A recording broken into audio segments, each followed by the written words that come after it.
오늘 우리에게 주시는 하나님의 말씀은 전도서 9장 4절로 12절까지의 말씀입니다. 한 절씩 교독하고 마지막 절은 같이 보도록 하겠습니다. 전도서 9장 4절로 12절까지의 말씀입니다. 제가 먼저 봅니다. 모든 사람들 중에 들어있는 자에게는 누구나 소망이 있음은 산 개가 죽은 사자보다 낫기 때문이니라.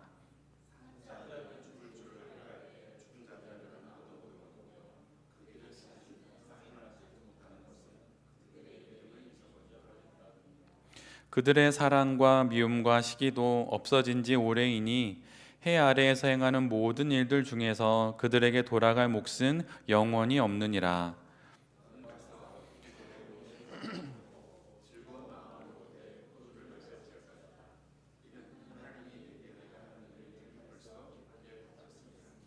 내 의복을 항상 희게 하며 내 머리에 향기름을 그치지 아니하도록 할지니라.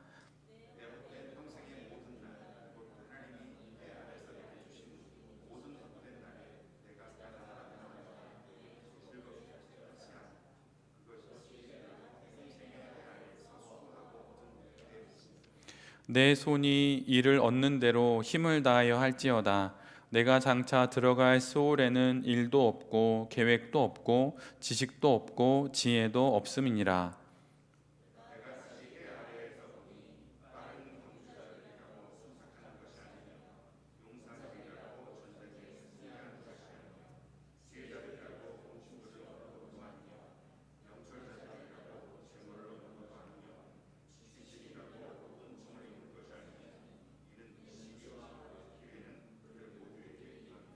함께 봅니다.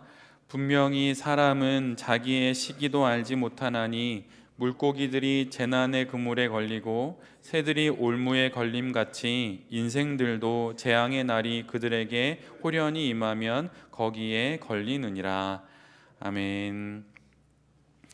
오늘은 전도서 9장의 말씀을 갖고 하나의 확실과 수많은 불확실 사이에서의 사업, 하나의 확실과 수많은 불확실 사이에서의 사업이라는 제목으로 함께 하나님 말씀을 나누도록 하겠습니다. 이 땅에 태어난 누구나 예외 없이 그들 모두는 한 가지 확실한 사실과 수많은 불확실한 사실들 사이에서 살아갑니다. 오늘 전도서는 이것을 우리 모두에게 이야기하고 있습니다.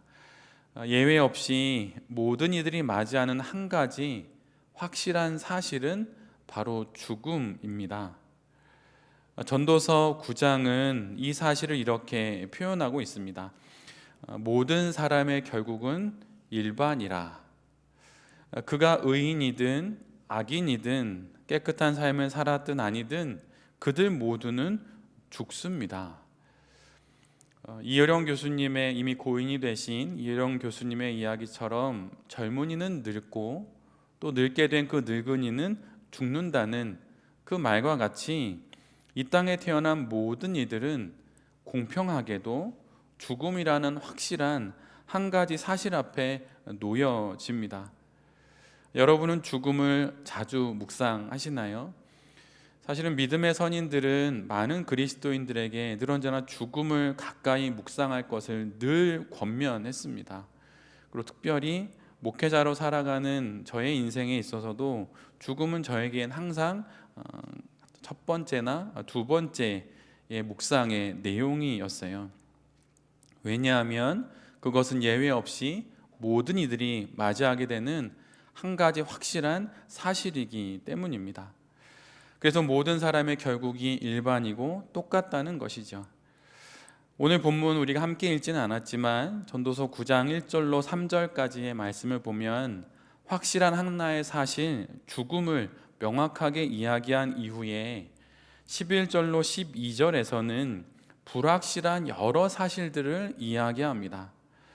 빨리 달린다고 먼저 결승점에 도착하는 것도 아니라고 말합니다. 힘센 용사라고 하여서 전쟁에서 매번 승리하는 것도 아니라고 합니다. 지혜자들이라고 해서 재물을 얻는 것도 아니라는 사실을 이야기해 줍니다. 확실한 한 가지, 나는 죽는다라고 하는 사실을 안다고 해서 불확실한 여러 사실들을 피해가며 살 수는 없다는 것이에요. 현실이라는 삶 속에서 물고기가 그물에 걸리고 새가 올무에 잡히고 나도 모르게 돌부리에 걸려 넘어지듯 불확실한 일들이 내가 가지고 있는 지식 너머에, 내가 지금껏 체험했던 나의 경험 너머에, 내가 가지고 있는 재물과 돈과 능력 너머에서 벌어진다는 것입니다. 전도자는 앞에는 죽음이라는 확실한 한 가지 사실로 우리의 앞길을 막습니다. 그리고 이제는 우리의 뒷문을 이런 여러 불확실한 사건들로 걸어 잠깁니다. 그리고 우리의 인생은 바로 그 사이에 놓여 있는 것이지요. 우리가 아무리 이 땅에서 많은 것을 이루고 대단한 학력과 학벌을 갖고 다른 사람의 타의 추종을 불허하는 재력을 거둔다 하더라도 고작 이 명확한 죽음이라는 하나의 사실과 수많은 불확실한 내용들 사이에 우리의 인생이 놓여 있는 것입니다. 이것을 벗어나서 다른 곳에서 그의 인생을 살아가는 사람은 이 땅에 아무도 없습니다. 그럼 확실한 하나의 사실과 수많은 불확실 사이에서 우리는 어떻게 우리의 인생을 살아가야 할까요? 전도자는 친절하게도 오늘 본문 4절에서 10절의 말씀에 그 내용을 이렇게 기록해 줍니다. 전도자는 가장 먼저 살아있다는 현실이 얼마나 값진 것인지, 얼마나 소중한 것인지를 이야기하고 있어요. 그것을 비유적으로 산 개가 죽은 사자보다 낫다고 말합니다. 사실 우리나라에서는 더더욱 그렇고 또한 성경에서도 개는 멸시의 대상입니다. 반면에 사자는 성경에서는 영광의 상징입니다. 그러나 하찮은 개가 되어 살아있는 것이 영예로운 사자가 되어 죽는 것보다 성경은 낫다고 말합니다. 전도자가 이렇게 말하는 이유는 죽은 자에게는 없는 것을 산 자는 가지고 있기 때문인데, 그것은 바로 새로 삶을 시작할 수 있는 오늘이라는 시간입니다. 그러기에 죽은 사자보다 살아있는 개가 낫다고 말하는 것이고, 그러기에 지금 내가 살아있다는 현실이 얼마나 값진 것이고 소중한 것인지 알아야 한다고, 그것을 아는 것으로 이 하나의 확실과 수많은 불확실 사이에서 인생을 살아가야 한다고 말하는 것입니다. 찰스 스펄전 목사님은 그의 설교에서 이러한 문장을 말한 적이 있습니다. 내일은 사탄의 날이요 오직 지금만이 하나님의 날이다. 미지의 시간인 내일은 인간이 어찌할 수 없는 날들이라고 하는 것입니다. 미래의 그날이 사탄의 날이 될지 하나님의 날이 될지 우리는 아무도 알지 못합니다. 그 사람이 그날에 살아있을지 또 죽을지도 모르는 일이지요. 그러기에 오직 오늘만이 내가 하나님의 날로 살 수 있는 기회가 주어진 시간이라는 그 의미로 이 목사님은 이렇게 말씀한 것입니다. 고린도후서 6장 1절로 2절에 이런 말씀이 있습니다. 우리가 하나님과 함께 일하는 자로서 너희를 권하노니 하나님의 은혜를 헛되이 받지 말라. 이르시되 내가 은혜 베풀 때에 너에게 듣고 구원의 날에 너를 도왔다 하셨으니 보라 지금은 은혜 받을 만한 때요 보라 지금은 구원의 날이로다. 살아있는 지금이 우리가 꿈꾸는 미래보다 훨씬 소중한 것입니다. 지금이 오늘이 은혜 받을 때라고 하는 것이에요. 우리가 구원받는 시간은 바로 지금 여기 오늘입니다. 오늘이 하나님의 시간이고 하나님의 날인 것이에요. 그러기에 오늘을 소중히 여길 줄 알아야 하는 것입니다. 나아가 전도자는 기쁨으로 음식을 먹고 즐거운 마음으로 포도주를 마시라고 합니다. 항상 의복을 희게 하고 머리에 향기름을 바르라고 합니다. 사랑하는 아내, 남편, 가족들과 함께 즐겁게 살라고 합니다. 그것이 내가 평생의 해 아래에서 수고하고 얻은 나의 몫이라고 전도자는 말하고 있어요. 평생 수고한 일들의 대가가 바로 이것입니다. 나의 이 몫을 알고 살아있는 동안 힘을 다해 일하라고 말하고 있는 것이에요. 우리가 어떤 사업을 하든, 저는 목회를 하고 있지만 제가 어떤 목회를 하든 우리가 거둘 우리의 몫은 다른 것에 있지 않습니다. 지금 내 눈앞에 있는 나의 아내, 나의 남편, 나의 자녀, 나와 함께 인생을 살아가고 있는 가족들, 그들이 바로 나의 평생의 나의 수고를 통해 얻은 나의 몫이라고 하는 것이에요. 10절의 말씀처럼 죽음을 맞이하는 날, 그날에는 일도 없습니다. 계획도 없고 지식도 없고 지혜도 없습니다. 결국 남는 것은 사랑하는 이들과의 관계뿐입니다. 그리고 이 모든 것을 허락해 주신 하나님과의 영원한 관계만 남는 것입니다. 이 사실을 알고 죽음이라는 확실한 사실과 불확실한 수많은 사실들 그 사이에서 우리의 인생을 살아가야 한다는 것이에요. 우리는 인생에서 정답을 찾기를 원합니다. 그리고 하나의 길이 형광펜으로 잘 표시된 지도를 갖기를 원합니다. 아니면 때마다 길을 잘 안내해주는 내비게이션을 찾기를 원하죠. 그러나 하나님 앞에 서 있는 인생에게는 그런 길은 없습니다. 오직 나침반이 주어져 있을 뿐인 것이에요. 방향만 주어졌을 뿐 어느 길로 가야 할지는 철저히 미지의 세계입니다.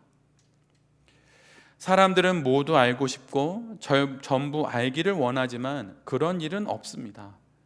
그러기에 모두 다 알 수 없으니 우리 안에 늘 언제나 차오르는 건 불안한 마음이지요. 사업을 하다 보면 더욱 그렇습니다.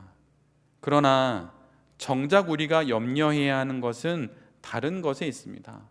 바로 하나님과의 관계, 내가 지금 이 사업을 통하여서 언젠간 나의 코끝에 생명이 끝나는 그날 내가 하나님 앞에 나아가서 그분에게 보여드려야 할 그분과의 관계가 어떠한 모습인지 그것을 늘 언제나 우리가 염려하고 바라봐야 한다는 것이에요. 그런데 대부분의 사람들은 이것만은 빼놓고 나머지 전부를 염려합니다. 여러분 한번 코로나 때를 생각해 보십시오. 벌써 먼 옛날의 일처럼 느껴지지만 2020년 1월에 시작돼서 2023년 5월 30일에 우리나라는 엔데믹을 선포했습니다. 약 34,700명 정도가 코로나 때문에 우리나라에서는 사망을 했다고 알려져 있습니다. 코로나로 인해서 우리의 일상 모두 완전히 변했습니다. 코로나로 인해 사람들이 집에 머물면서 자연은 회복되었고 동물들이 다시 돌아오기도 한다는 뉴스를 우리 모두가 보았지요. 그러면서 지구를 가장 힘들게 했던 바이러스는 다름 아닌 인간들이었다는 사실이 드러나게 되었습니다. 인간들이 차지했던 그 자리에서 물러나니 강과 바다가 살아났고 그 자리에 머물러야 할 동물들이 다시 그곳에 돌아와서 잘 살았습니다. 아이들이 학교를 가지 못하면서 뜻하지 않게 온 나라가 홈스쿨링을 하면서 학교에 아이들을 보내놓는 것으로 학원에 보내는 것으로 교육을 다 해왔다고 여겼던 일들을 다시 생각하게 되는 계기가 되었습니다. 사업도 마찬가지였지요. 코로나가 끝난 후 몇 년이 지났습니다. 정말 우리 인생에서 다시는 경험하지 못할 그 긴 시간에 3년여가 넘는 긴 시간의 일들을 경험을 했는데 코로나 전후의 삶과 인생 그리고 사업과 일에 대한 생각은 혹시 얼마나 달라지셨습니까?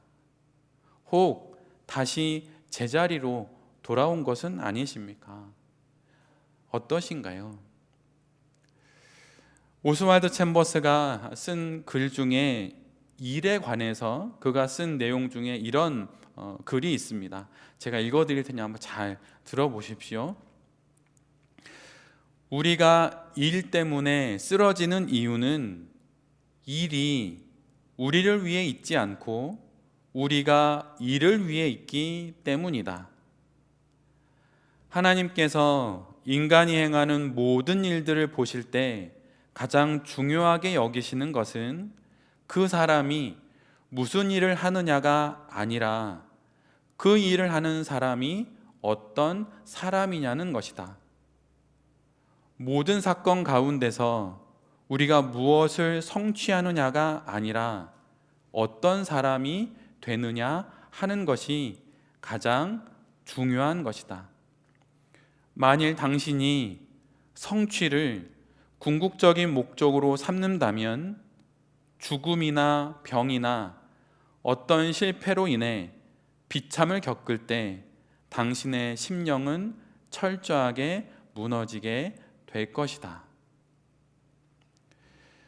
그리스도인에게 있어서 일은 하나님의 뜻을 이루어가는 과정입니다. 그런데 도리어 일을 하면 할수록 하나님으로부터 멀어지고 있는 것은 아닌지, 저에게 질문한다면 목회를 하면 할수록 도리어 하나님으로부터 멀어지고 있는 것은 아닌지, 하나님께 집중하여 그분의 뜻을 이루어드리기 위해 일을 한다고 하는데 오히려 일 때문에 하나님께 집중하지 못하는 것은 아닌지, 기독사업가의 이런 일이 도대체 세상의 일들과 어떤 차이가 있는 것일까요? 하나님과 그분의 뜻이 목표가 되어야 하는데 일이 목표가 되고 성과가 목표가 됩니다. 그러던 어느 날 갑자기 죽음을 맞게 되면 영혼은 송두리째 흔들리고 무너지고 맙니다. 가정에 대해서도 마찬가지입니다. 일로 인해 뒤로 미뤄두었던 가정이 죽음을 맞이하는 순간 가장 아쉽게 다가온다면 그것이 제대로 삶을 산 것일 수 있겠습니까? 나의 사업, 내가 생각하고 있는 프로젝트에 사업의 성장과 계획, 연간 매출과 성과 등에 대한 계획은 있는데 정작 그 일을 하는 내 영혼의 상태나 하나님과의 관계의 친밀함의 상태는 유심히 살피지 않는다면 그 사업이 하나님과 관계가 있는 사업일 수 있겠습니까? 하나님과의 관계의 친밀함을 표시하는 그 칸이 나의 사업 계획서의 마지막 칸에라도 있는지 한번 돌아봐야 할 것입니다. 성경이 끊임없이 죽음을 이야기하는 이유는 죽음을 이야기함으로 우리에게 주어진 단 한 번, 그러게 마지막인 이 인생을 가장 잘 살게 하기 위함입니다. 죽음을 이야기하며 운명론자가 되거나 비관론자가 되라고 하는 것이 결코 아닙니다.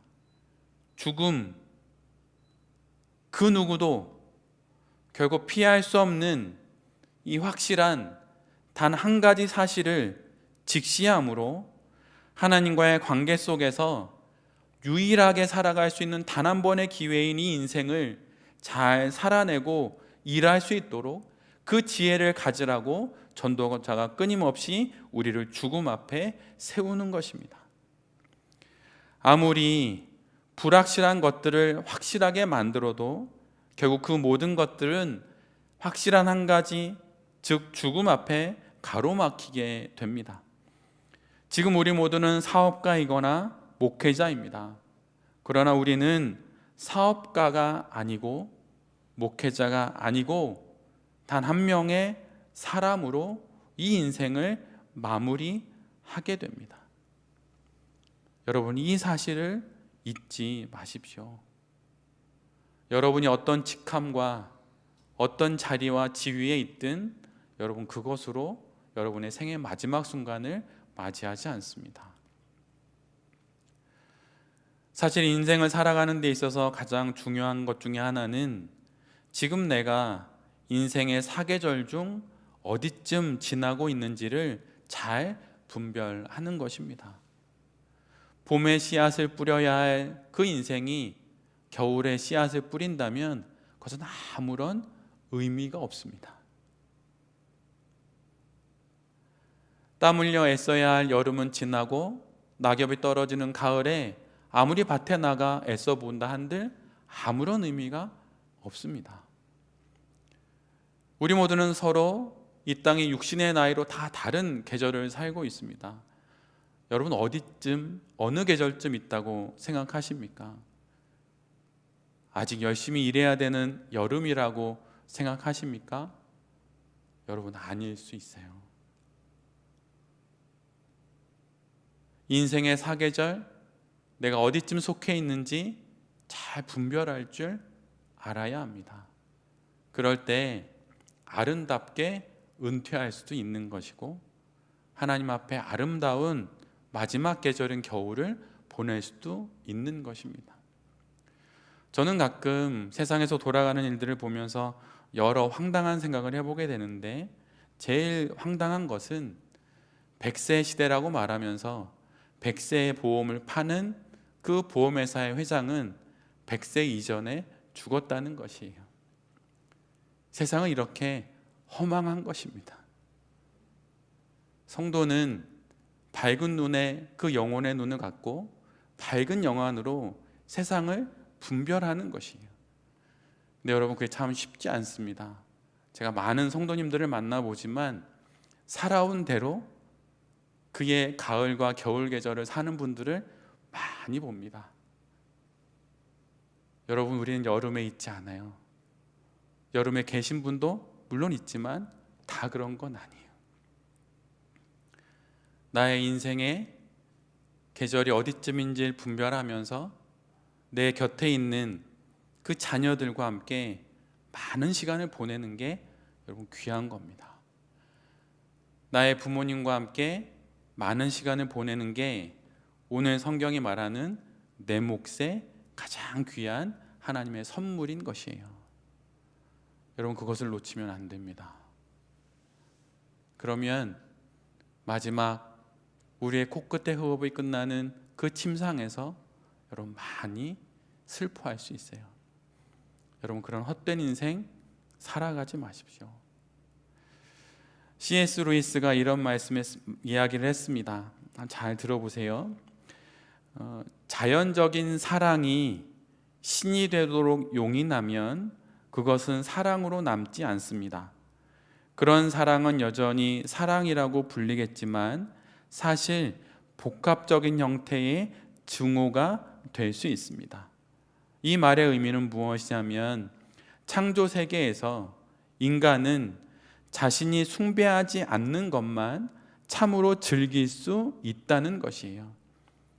사랑이 전부다라고 말하면 여러분 진짜 사랑할 수 없습니다. 하나님이 전부다라고 말할 때만이 그 사랑을 하나님의 그 영혼의 빛 안에서 그것을 잘 사용할 수 있다는 것이에요. 사업도 마찬가지입니다. 여러분의 인생에 있어서 여러분 사업은 1번이 아니에요. 결코 1번이 아닙니다. 그렇게 될 때 온전히 그 사업을 잘 경영할 수 있게 되는 것입니다. 사업이든 목회든 다 마찬가지예요.